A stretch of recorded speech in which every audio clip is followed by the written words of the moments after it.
இன்றைய வேத வசனம் எபேசியர் 6:11.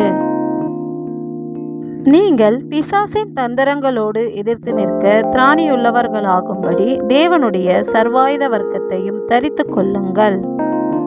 ஆமேன். நம் வாழ்வில் நாம் அனுதினமும் பிசாசின் சூழ்ச்சியில் இருந்து விலக வேண்டும். ஏனெனில் உங்கள் எதிராளியாகிய பிசாசானவன் கெர்ச்சிக்கிற சிங்கம் போல் எவனை விழுங்கலாமோ என்று வகை தேடி சுற்றித் திரிகிறான் என்ற வார்த்தையின்படி எப்பொழுதும் நம்மை வீழ்த்தும்படி நமக்கு விரோதமாக தந்திரமாய் நம்மை ஏமாற்ற சதி செய்து கொண்டு இருக்கிறான். அவன் சதியில் இருந்து தப்ப நமக்கு தேவனுடைய சர்வ ஆயுதங்கள் தேவை.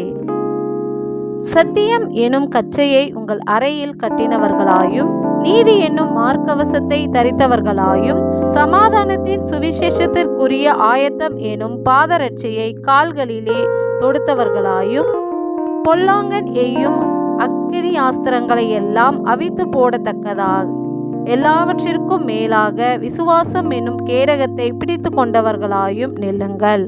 இரட்சணியம் என்னும் தலைசிராவையும் தேவ வசனமாகிய ஆவியின் பட்டயத்தையும் எடுத்துக்கொள்ளுங்கள் என்ற வார்த்தையின்படி சத்தியமான வசனம், தேவனுடைய நீதி, சமாதானத்தின் சுவிசேஷம், விசுவாசம், ஆவியின் பட்டயம் ஆகிய தேவ வசனம், இவைகளே தேவனுடைய சர்வ ஆயுதங்கள்.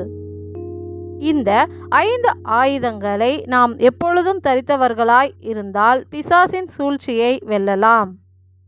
பிசாசின் சூழ்ச்சியிலிருந்து எங்களை தப்புவிக்கும் உம்முடைய சர்வாயுதங்களுக்காக நன்றி ஏசப்பா, நன்றி.